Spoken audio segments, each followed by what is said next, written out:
Welcome to my presentation on the effects of strength training in distance running performance.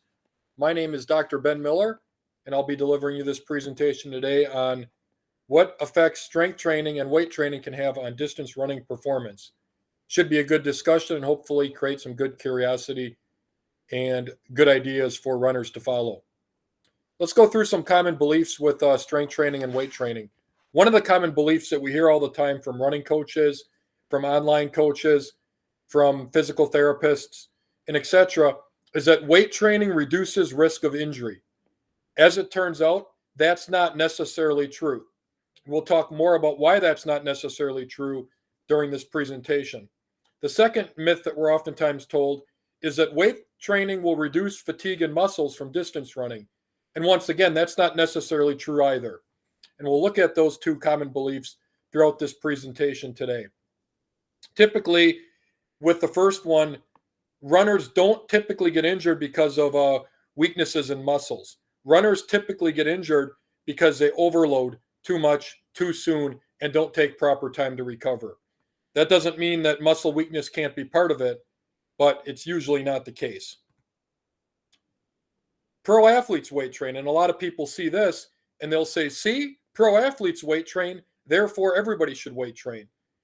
Or the belief will be that more muscle bulk will make someone faster. But the truth of it is that 10 pounds of muscle mass, while it might be good for a soccer player or a basketball player who's looking to jostle in position, more muscle mass in terms of an extra 10 pounds of muscle will actually lower the VO2 max of a runner.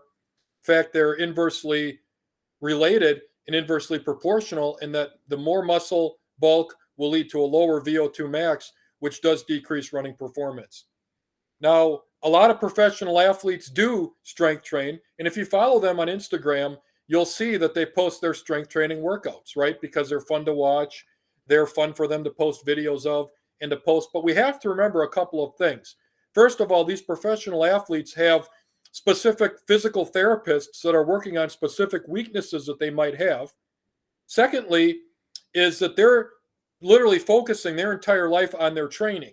They're not limited in their training time like amateur athletes are, or even high school athletes and college athletes that are trying to train and take classes, or adults that are trying to work jobs and train. So that's a much different ball game for them.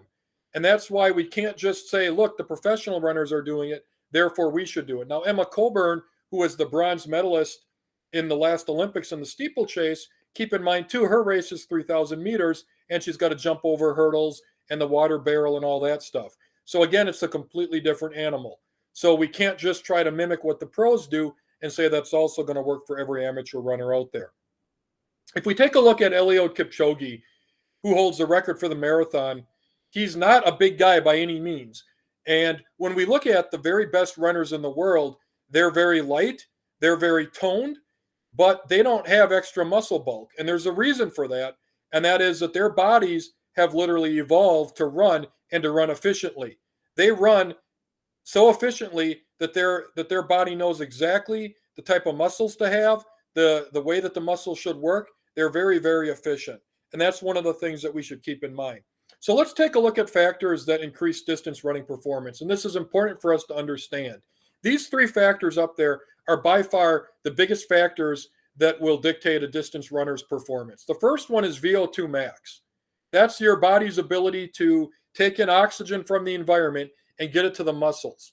The second one is lactate threshold, which can also be thought of as the point at which your muscles start to use lactate actually as fuel because they can't properly use oxygen anymore. And then the third one is running economy, which, if anything, that's the one that strength training is going to benefit. And running economy is essentially how economical your body is at running a certain pace.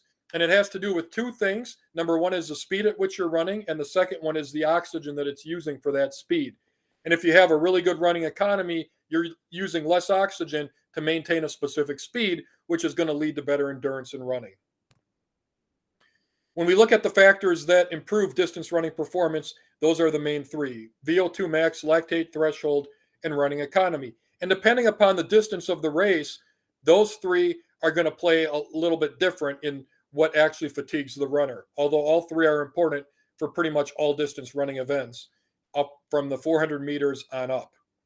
So what causes fatigue in races when a runner goes all out? And this is assuming that the runner's pacing themselves well. Well, if the race is between 1 to 2 miles, fatigue is typically going to be caused from the lack of the heart's ability to deliver adequate oxygen to the muscles. And that's going to be primarily VO2 max. If it's a 5K race, your fatigue is going to be determined by, again, the oxygen delivery, but also the accumulation of substances that impair the contractile function of the muscles. If it's a 10K race, that's going to be more affected by the muscle fiber damage and also the accumulation of substances that impair contractile function of the muscles.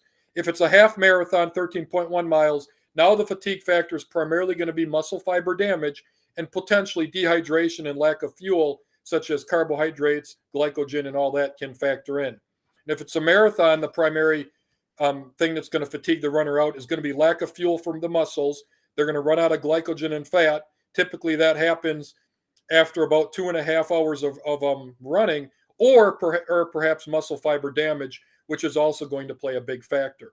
So those are typically the things that cause fatigue in the races of the various distances. Principle of specificity. This is very important. Basically, if we're training to be runners, we get better at running through running, right? If we're training to be swimmers, we get better at swimming through swimming. There's really little reason why a swimmer, for example, would want to take some of their time away from swimming and run, because they can do everything through swimming that's going to benefit their swimming, including using the muscles that they need for the swimming, using their heart, delivering oxygen to those muscles, right? Same thing is true for running. The primary way we're going to get better at running is through running. But paradoxically, when we talk about the intensity of the exercise, the principle of specificity doesn't necessarily hold for that. In other words, we don't have to do all our workouts at race pace. We don't, you can do some workouts at race pace, but you get enormous benefit from running slower and from doing some workouts faster, broken up into intervals. So again, typically to run better, you have to actually run. You're not going to get better at running through lifting weights. You're not going to get better at running through doing other things besides running.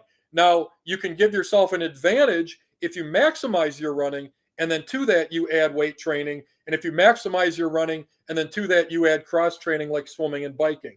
But that's only after you've maximized your running to the point where if you would run more, you would be at an increased risk of injury. So you want to find that line, and there's a lot of things that determine where that line is for the individual runner.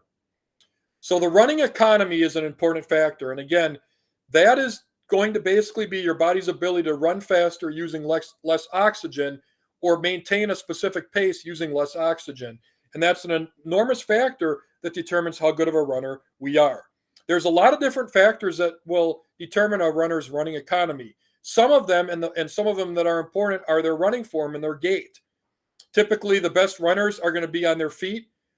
The ground contact time with their feet is going to be very minimal, upwards of just 0.03 seconds. And they're going to spend more time in the air. Slower runners typically have more time on the ground. Their ground contact time is more. The weight. If a runner gets excessively overweight or doesn't maintain their best running weight, that's going to affect their running economy. Their Achilles tendon springiness, and that is how well their Achilles tendon can store energy and then spring that energy forward. And that's the main goal of the main purpose of the Achilles tendon. That's going to be a factor. And that can be improved just through running more as well. That when you run more and more and more, your Achilles tendon increases its ability to do that. Your muscle's ability to generate ground force, that's typically known as speed or power. That's going to be a factor. We talked about ground contact time, and then muscle fiber composition. Typically, distance runners are going to have more slow twitch muscle fibers, which are going to be more economical for running than fast twitch muscle fibers. That can play a role as well. Now, if there's a benefit to weight training in running, it's through the running economy. Weight training isn't really going to improve VO2 max. It's not going to improve lactate threshold. Its purpose for running would be running economy.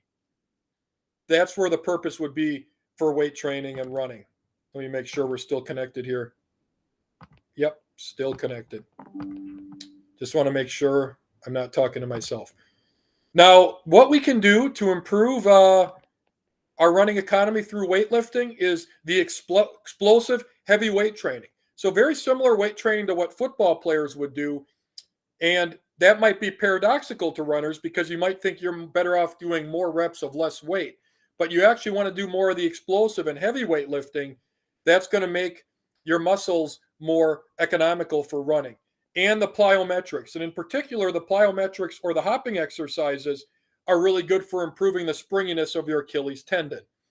But again, it doesn't necessarily mean that to be a great runner, you have to do weight training and that weight training is even necessary for runners. We talked a little bit about weight training and running injuries. There's no evidence that weight training will reduce your risk of a running injury. Most runners get injured because they overload and they don't recover. And it's not because of muscle weaknesses, the reason they're getting injured. Now, it's a completely different animal if you have a documented muscle weakness by a physical therapist and they prescribe specific exercises for you to improve that. For example, if a runner, let's say it's determined that their hamstring muscles are weak or they have their right hamstring is weak and the physical therapist says, okay, you have a weak right hamstring, we need to prescribe some exercises to make you stronger there. That's a different animal. That's very, very beneficial. So don't get me wrong. If it's documented by a physical therapist, that's much different. But just going willy-nilly in the gym, thinking you're going to reduce your risk of injury by doing, squats, deadlifts, bicep curls, and all that stuff, there's no evidence by research that supports that. So then the big question is, should runners weight train? And the answer is, it depends.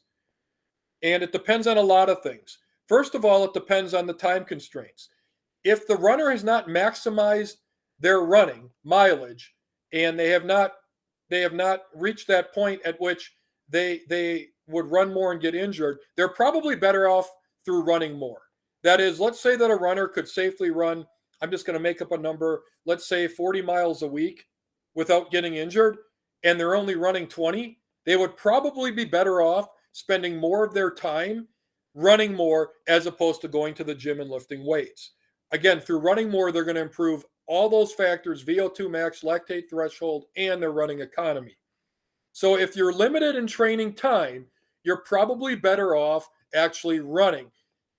But the second thing up there is overall goals. That depends on what your overall goals are. If you're trying to be the best runner possible, then you're going to want to spend more of your time running. But if your overall goal is just general health and you're not necessarily concerned about being the best runner possible for yourself, that's a different animal. Then by all means, run a couple times a week, go to the lift weights a few times a week. If your goal is just to look as good as you possibly can for the beach, absolutely, you're going to have to lift weights. That's a different animal. So if we're talking about running performance and running whatever your race is the fastest possible, that's where you're going to want to make sure you're maximizing your running. And once you've maximized your running, then you could consider things like cross training or weight training, things like that. The third one is your age. If you're older, you potentially would benefit from weight training more because you would preserve more of the muscle mass, and that would help you maintain a better running economy. If you're younger, and let's say you're in middle school, you're probably not going to benefit as much from the weight training because you can run more. You're younger, you can run more. Your risk of injury is less, assuming you're not overloading your miles. You probably don't need to weight train, but you may benefit more from weight training once you get maybe a runner reaches maybe past the age of 40. So again, the age can make a difference as well. If anything, weight training for a runner is like sprinkling sprinkles on a cake. It's not going to make or break, but it can make the runner's running economy a little bit better. But again, the greater emphasis should be on actually running, doing the workouts, and going from there. Thank you for listening to this. If you have any questions, please let me know. Those are the books that I wrote. The run that relates to what we talked about today is Attain Peak Running Through Cross Training, which talks about how running and cross training and strength training can be mixed together to help a runner reach their peak performance at any age. So take a look at that. Thank you for listening to this. Have a wonderful day.